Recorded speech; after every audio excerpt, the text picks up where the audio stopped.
या हिरण्यकश्यपूने मग तो मुकाटच झाला ना, देवांचा द्वेष करा, पाखंड करा.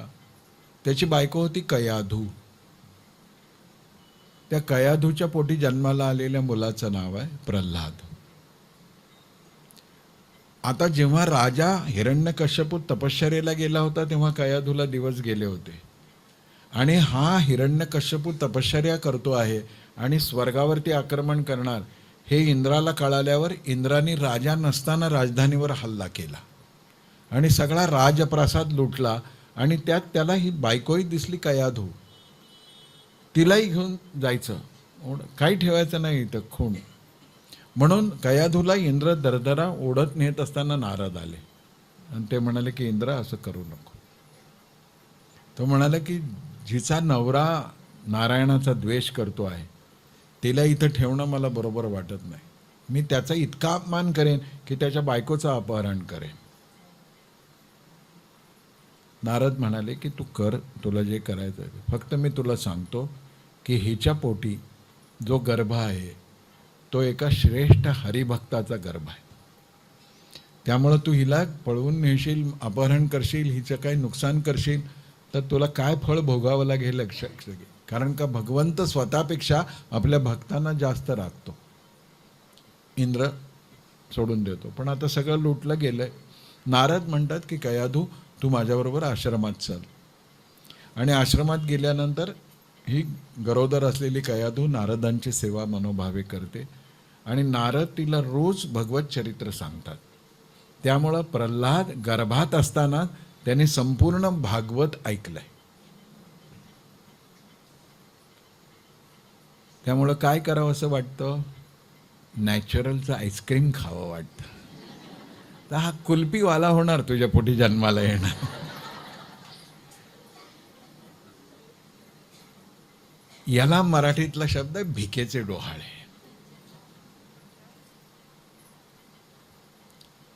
अभिमन्यूनी आईच्या पोटामध्ये अर्ध ऐकलं पण त्यामुळं तो चक्रव्यूह भेदू शकला. भले त्याला तिकडे आत्मसमर्पण करावं लागलं, वीरगती प्राप्त झाली, ठीक आहे. इकडे कयाधूच्या पोटात प्रल्हादाने इतकं सगळं हरिचरित्र ऐकलं होतं की तो हरिभक्त झाला. पुढे प्रसूत झाल्यानंतर कयाधू ती विसरून गेली सगळं, हरि कीर्तन, हरिभजन. पण गर्भात संस्कार झालेल्या मुलाच्या मनामध्ये मात्र हरिभक्ती कायम राहिली आणि बाप हरीचा द्वेष करतोय. किती परीक्षा बघतो भगवंत बघा. तात्पर्य ह्या गोष्टीचं तुमच्या माझ्या मुलीसाठी आणि सुनांसाठी हे आहे की गरोदरपणात तिच्यावरती असेच संस्कार केले पाहिजेत की तिने रोज रामरक्षा म्हणावी, हनुमान चालीसा म्हणावा, भीमरूपी म्हणावी, विष्णू सहस्रनाम म्हणावं. मोबाईलवर ऐकू नये, म्हणावं. मग प्रसूत झाल्यानंतर भले ती विसरून गेली तरी हरकत नाही, तिच्या पोटी जन्माला आलेला मुलगा किंवा मुलगी मात्र हरिभक्तच होईल. तर एवढा आग्रह केला पाहिजे. मग काय खावं, मग चोरचोळी, मग चांदणीतली चोळी, मग नावेतली चोळी, मग बागेतली चोळी, जे काय करायचं आहे ते करा. पण तिला पहिल्यांदा हे सांगितलं पाहिजे. ते बाकी सगळं मेडिकल तर करतच असतो आपण, पहिली सोनोग्राफी, दुसरी सोनोग्राफी. मग डॉक्टर हल्ली 99% पोरींना सांगतात, बहुधा पोरीच डॉक्टरना आधी मेसेज टाकत असतील, बेड रेस्ट रेकमेंड करा. मरते सासू सेवा करून. ॲक्टिव्ह असलं पाहिजे, ॲक्टिव्ह. जाऊ द्या. तात्पर्य काय तर बाप हरिद्वेष, कयाधू सगळं विसरून गेलेली, पोरगा मात्र हरिभक्त. मग हिरण्यकश्यपू काय म्हणतो, माझ्या मुलावरती हरिभक्तीचे संस्कार होता कामा नयेत. नारायणामधलं न सुद्धा त्याच्या कानावर पडता कामा नये. आणि म्हणून शुक्राचार्यांची 2 मुलं आहेत, शुंड आणि अमर्क. त्या दोघांना तो बोलवतो हिरण्यकश्यपू आणि म्हणतो की तुमच्या ताब्यात मी माझ्या मुलाला देतो आहे, याला पाखंडी बनवा. हे पहिलं ख्रिश्चन मिशनऱ्यांचं कॉन्व्हेंट स्कूल, शंडामर्क, की जिकडे धर्म, ईश्वर, निष्ठा याच्याविषयी कुंकू लावायचं नाही, बांगड्या घालायच्या नाही, मेहंदी काढायची नाही, काल कुठल्या तरी एका फतिमा का फरिमा नावाच्या एका शिक्षिकेने वर्गात येणाऱ्या मुलाची शेंडी आणि त्याच्या कपाळावरचा तिलक पुसल्याशिवाय माझ्या वर्गात बसायचं नाही असं म्हटलं. अजूनही जागे व्हा, वेळ आहे, नीट समजून घ्या भागवत. हिरण्यकश्यपू हा नास्तिक पाखंडी आहे आणि नास्तिक पाखंडी राज्यकर्ते असतात तेव्हा संपूर्ण सिलॅबस कम्युनिस्टांच्या तावडीत जातं आणि देशविरोधीच लोकांचं कौतुक होतं. म्हणून CBSE असो, NCERT असो, कम्युनिस्टांनी 75 वर्ष आपल्या सिलॅबसमध्ये मोगली आणि मुसलमानी राज्यकर्त्यांचं कौतुक केलं आणि छत्रपती शिवाजी महाराजांना 15 ओळी दिल्या. आम्ही हे सहन नाही केलं पाहिजे. म्हणून परत एकदा इतिहासाचं पुनर्लेखन सत्याला धरून झालं पाहिजे, कारण का त्यांनी ती पिढी होईल आणि आता ते सुरू झालं आहे आणि म्हणून आपण त्या बदलाचं स्वागत केलं पाहिजे. शंडा मार्काला सांगितले हे काही नाही, पण प्रल्हादाला ही शिक्षण पद्धतीच आवडत नव्हती. काय शिकवतात म्हणतो, मला ह्यात काही रस नाही. आणि मग शिक्षक नसताना मुलांना तो एकत्र घ्यायचा आणि हरिकथा सांगायचा. मग एकदा हिरण्यकश्यपूने विचारलं की काय शिकतो शाळेत, तो म्हणाला की हरिभक्ती. राग आला खूप, मारलं, शिक्षा केली, शिक्षकांना शिव्या दिल्या, तुम्हाला चंद्रपूरला बदली करेन, गडे का इकडे करेन, पगार कापेन, यंदाचा जिल्हा परिषदेचा आदर्श शिक्षक पुरस्कार मिळू देणार नाही कोणत्याही परिस्थितीत तुम्हाला. सगळं दम द्यायचा तो दिला. ते म्हणाले आम्ही सगळं पाखंडच शिकवतोय, पण ह्याच्यात कुठून येतं हे कोणास ठाऊक. एका लहान मुलाने पहिल्यांदा नवविधा भक्ती सगळ्या विश्वाला दिल्या.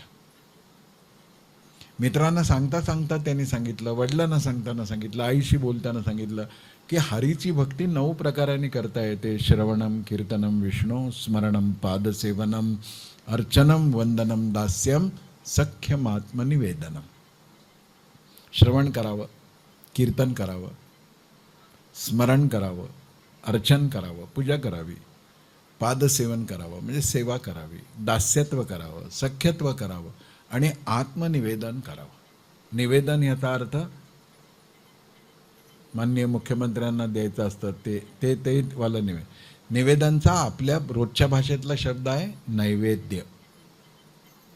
ईश्वराला निवेदन करायचं, नैवेद्य द्यायचं आहे. तो कशाचा? आत्मनिवेदन. सगळं स्वतःचं समर्पित करून टाकायचं. हिरण्यकश्यपूला खूप राग येतो, खूप छळ करतो, सेवकांना सांगतो की ह्याला मारा, कारागृहात टाकतो, उपाशी ठेवतो. सगळे जेवढा छळ पोटच्या पोराचा, का तर हा ईश्वर भक्त आहे आणि त्याच्या डोक्यात तेच आहे की ईश्वर भक्ती ही घातक आहे आणि माझ्या शत्रूचं स्मरण करणारा पोरगा येतो आहे. त्यामुळं त्याला खूप राग यायचा हिरण्यकश्यपू. मग एक दिवशी जेव्हा त्याचा रागाचा पारा अगदी चढला आणि कडेलोट व्हायची वेळ आली, तेव्हा त्यांनी सांगितलं की मूर्खा, तू ज्या नारायणाचं स्मरण करतो, कौतुक करतो, कुठं आहे तुझा नारायण? प्रल्हादांनी सांगितलं की सर्वत्र आहे, माझ्यात आहे, तुमच्यात आहे, इकडे आहे, तिकडे आहे. ते म्हणाले खांबात आहे. खांबात आहे, खांबात आहे असं कळल्याबरोबर त्यांनी उडी टाकली आणि त्या खांबावरती गदेचा प्रहार केला. कोणी म्हणतं की लत्ता प्रहार केला, जे काही असेल. आणि जेव्हा त्यांनी सांगितलं की ह्या खांबात तुझा नारायण असेल तर त्याला मी ठेचून काढतो, आणि म्हणून त्यांनी खांबावरती प्रहार केल्यानंतर खांब दुभगला आणि त्यातून भगवान नरसिंह प्रकट झाले. बोलिये नरसिंह भगवान की. संतापलेल्या नरसिंहाने हिरण्यकश्यपूला फटके लगावले, मांडीवर घेतलं, पोटफाट. जेवढे 10 अवतार आहेत ना, ते सगळे अवतार कल्की जेव्हा होतील तेव्हा होतील. कलियुगामध्ये एकत्र पाहायचे असतील तर छत्रपती शिवाजी महाराजांच्याकडे पाहावं लागतं.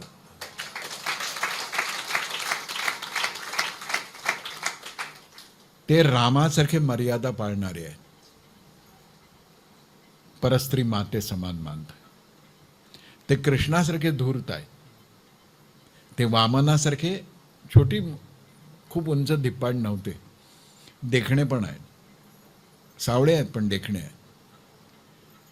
ते हिरण्यकश्यपूसारखे हिरण्यकश्यपूसारख्या असुरांचं पोट फाडणाऱ्या नरसिंहासारखे आहेत, ते परशुरामासारखे आहे, वीराग्रणी. आणि म्हणून जेवढे अवतार झालेले आहेत त्या सगळ्या अवतारांचा अर्क परमेश्वराने एका व्यक्तित्वात आणला. त्या व्यक्तित्वाचं नाव आहे छत्रपती शिवाजी शहाजी भोसले.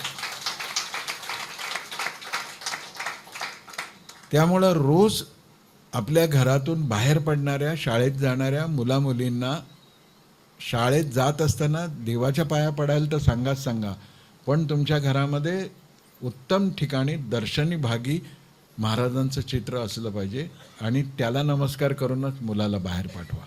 मुलगा असो की मुलगी असो. मुलगा असो अन्यायाच्या विरुद्ध उभं राहील, मुलगी असेल तर लव जिहादमध्ये सापडणार नाही. महाराजांची कृपा असली पाहिजे. शक्य झालं तर रोज संध्याकाळी शुभंकरोती झाल्यानंतर जयदेव जयदेव जय जय शिवराया या या अनन्य शरणा आर्या ताराया ही छत्रपतींची आरती पण म्हणा. आणि इतका अद्भुत आहे, येते का म्हणा.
शिवाजी महाराज की. त्यांच्या ऋणातून आपण मुक्त नाही होऊ शकत. काय झालं असतं कल्पना करवत नाही. पण तुम्हाला 6 महिन्यात फरक दिसेल घरात. महाराजांची आरती आणि महाराजांच्या प्रतिमेला प्रणाम. आणि मुलांना सांगू नका, आपल्यापासून सुरुवात करा. आपलं बघून ते करतीलच. कारण का चांगल्याचं अनुकरण करायला आवडतं मुलांना. आणि मुलं ऐकून शहाणी नाही होत, बघून शहाणी होतात. त्यामुळे त्यांना दिसू द्या आणि त्यांना दिसण्यासाठी दिसेल अशा पद्धतीने नमस्कार करा. असं ना, महाराजांच्या समोर नीट उभा राहा. असं कधी रायगडावर गेलात तर चिमटभर माती आणा आणि छान चांदीचे छोटे डबीत ते ठेवून देवघरात ठेवा.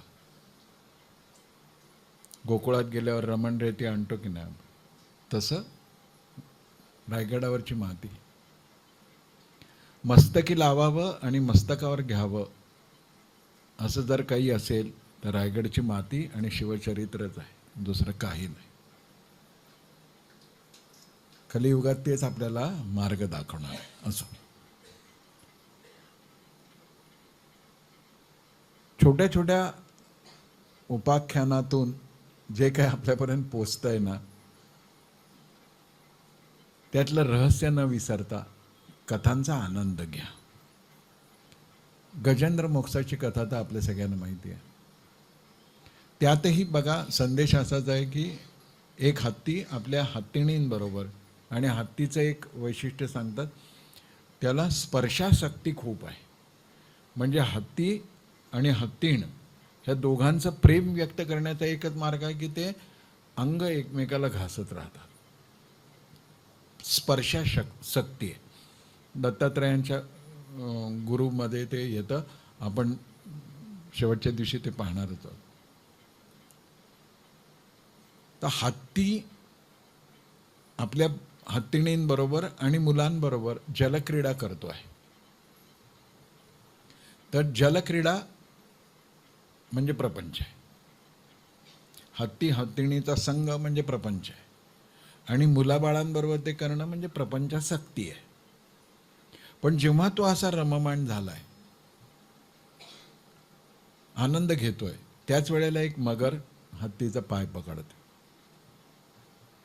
थोडं समजून घेऊया अशासाठी की आजकाल मी खूप ठिकाणी बघतो, जवळजवळ सगळ्या ठिकाणी बघतो, नवीन लग्न झालेलं असो, वर्ष 2 वर्ष झालेलं असो, 3 वर्ष, वडीलधाऱ्यांचा मान, पाहुण्यांचा सन्मान, आदर, काय सरळ वडीलधाऱ्यांच्या समोर नवरा बायको खेटून का बसतात मला कळत नाही. म्हणजे तुमचं प्रेम आहे, पण तुमच्या प्रेमाचा एक कोश आहे ना, ते रस्त्यावर काय करतं. पशु आणि तुम्ही ह्याच्यात काही फरक आहे की नाही. मग ते काय, ती त्याचा कान ओढेल, तो तिचा कान ओढेल, मग गालगुच्चा घेईल, सगळ्यात समोर करायची गोष्ट आहे काय. श्वानाच्या योनीत जन्माला जायचं आहे का, का देव योनी पाहिजे. मी खूप खूप म्हणजे मुलबाळ झालेले जोडपंही असंच मर्यादा असली पाहिजे. घरामध्ये वडीलधारे माणूस असेल ना, तर त्याच्यासमोर बसता सुद्धा कामा नाही. मग बसा वाटत एवढा मोकळेपणा कालानुकूल घ्यायचा आहे. पण हे खेटून बसणं 24 तास काय आहे. उत्सुकता, कौतुक, प्रेम कळतं, पण एक दिवशी इतका उभं येईल ना की एकमेकाचं तोंड बघणं नकोसं होऊन जाईल. सगळं मर्यादेने झालं तर त्याच्यात आनंद आहे. पण मी हे बघतो हल्ली काय चाहटळपणा चाललाय, राग राग येतो. म्हणजे सार्वजनिक ठिकाणी सुद्धा मग कधी कधी संताप अनावर झाल्यानंतर जावं लागतं. यार बेशरम दिसता तर माणसासारखे, वागता कुत्र्यांसारखे. सार्वजनिक इथं लहान मुलं खेळत आहेत, हे करतात. आम्ही गणेशाच्या दर्शनाला आलोय, तुमचे तमाशे काय चालले. पण हे घरातून सांगावं लागतं. आणि घरातून लग्न झाल्यावर सांगून उपयोग नसतं, लग्न होण्याच्या आधीपासून, लहानपणापासून सांगावं लागतं. आपल्या परंपरेमध्ये वयात आलेल्या सख्ख्या बहीण भावांनी सुद्धा अंगलटीला यायचं नाही असा संकेत आहे. म्हणून अगदी काय वेळ प्रसंग कोणाचाच काय भरोसा नाही. म्हणून वयात आलेल्या सख्ख्या बहीण भावांनी सुद्धा फार काळ एकांतामध्ये बसायचं नाही असं आपल्याकडे परंपरा आहे. आणि इथे तुम्ही एकमेकांचेच आहात हे पक्क असताना सुद्धा खेटून काय बसता, गळ्यात हात काय टाकता, तसलेच फोटो काय टाकता. आम्ही देवत्वाकडे चाललोय की पशुत्वाकडे चाललो हेच कळत नाही. असं नका करू. जो एकांताचा विषय आहे तो लोकांतात आणू नका, मर्यादा ठेवा. छान चाललंय गजेंद्राचं. मगर पाय पकडतो आणि मग संघर्ष सुरू होतो. हळूहळू काय घडतं तर मुलं सरोवराबाहेर पडतात, तलावाबाहेर पडतात. अपने हिसाब से मरने दो बूढ़े को, हम चले. शेवटी एक क्षण माकडीन सुद्धा आपल्या पिलाला पायाखाली घेते ना. हा जीवाचा स्वभाव आहे. मुलं निघून जातात. बायका मात्र आपल्या नवऱ्याला सोडवण्यासाठी खूप काळ प्रयत्न करतात, पण त्यांच्याही असं लक्षात येतं की हा तर मरणारच आहे, पण दमून जाऊन आपण मरू. हळूहळू तेही सोडतात. तो जेव्हा एकटा आहे, आणि तो जेव्हा एकटा आहे तेव्हा त्याला कळतं कसमे वादे प्यार वफा सब बातें है, बातों का क्या कोई किसी का नहीं है. नाते हैं, नातों का देते हैं भगवान को धोखा, इंसान को क्या छोडेंगे. आणि मग त्याला कळतं की जेव्हा कोणीही नसतं तेव्हा तो असतो. आणि मग गजेंद्रांनी नारायणाची स्तुती केली. ती गजेंद्राने आपली सुटका व्हावी यातून, यासाठी जो टाहो फोडलाय, ती गजेंद्रांनी केलेली स्तुती भागवतामध्ये आहे. तुम्ही ग्रंथ घेतले असतील तर चांगलीच आहे, नसतील तर घ्या. त्यात गजेंद्र मोक्षाचं आख्यान आहे, त्याच्यातली ती स्तुती काढा. प्रापंचिक संकटातून सुटका होण्यासाठी ती स्तुती रोज एकदा म्हणावी असं सांगितलं आहे. तुमच्या श्रद्धेचा विषय आहे. नारायण येतात, गरुडावर बसून येतात. हत्ती बघतो गजेंद्र,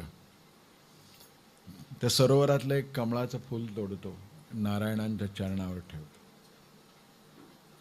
आता त्या सरोवरात कमळं खूपच होती, पण त्या बाकीच्या कमळांचा कोणी हिशोब ठेवलेला नाही. स्वातंत्र्यवीर सावरकर असं म्हणतात, अनेक फुले फुलती फुलोनी सुकोनी जाती, परंतु तयांची महती गणती कोणा नसे. पै जे गजेंद्र शुंडेने उपटले, श्री हरिचरणी अर्पण केले, ते पुष्प अमर ठेले. जे हरिचरणावर समर्पित होतं ना, ते अमर प्राप्त होतं. आणि मग सुदर्शन चक्राने त्या मगराच्या मिठीतून, जबड्यातून गजेंद्राचा पाय मोकळा करतात. गजेंद्राला धन्य वाटतं वगैरे. आता प्रश्न असा येतो की त्या मगराला का मारून टाकलं नाही? तर विचारलं संतांनी, तर संतांची भाष्य वेगळी आहेत पंडितांपेक्षा, की नारायणांनी का बरं मारलं नसेल. तर दुसऱ्या संतांनी उत्तर दिलं, नारायणाच्या भक्ताचा पाय ज्यांनी धरला त्याचं पुण्य वाढलंच आपोआप. नारायणाचं पाय धरल्यावर तर पुण्य वाढतंच, नारायणाच्या भक्ताचा पाय ज्यांनी धरून ठेवला कोणत्याही हेतूने, त्याला मारणं बरं नाही, म्हणून त्याचा उद्धार करून टाकला. म्हणून परमेश्वराची जर आपल्याला साधना नाही करता आली ना, तर परमेश्वर भक्ताची तरी आपण साधना केली पाहिजे. त्याच्यासाठी अनुकूलता निर्माण करता येईल ती आपण केली पाहिजे. गजेंद्र मोक्षाची कथा ही आहे. समुद्र मंथन तर आपण थोडा विचार केलेलाच आहे. सूर आणि असुर या दोघांचे युद्ध, नेहमीच असुरांचा विजय होतो. नाही झाला तर EVMचा प्रॉब्लेम आहे म्हणतात ते असुर. आणि सगळं सुख समृद्धी गेल्यानंतर हे सगळे स्वर्गातले देव आहेत ना, ते रडके आहेत. ते नारायणाकडे जातात. ते म्हणतात की त्याने काय पोलिंग बूथ हायजॅक केले होते, अमकं केलं होतं, मतदार यादीत ऐनवेळीत नावं वाढली होती, सगळं काय जे आहे ते रडतात त्याकडे. तर ते म्हणतात की आता तुम्ही असं करा, परिस्थिती अशी आहे, काळ असा आहे, ग्रहांची स्थिती अशी आहे की असुरांना अनुकूल आहे. तर तुम्ही असं करा, असुरांशी तडजोड करा. तर ते म्हणतात काय करायचं आहे? नाही, मग अजितदादांना उपमुख्यमंत्री बनवा.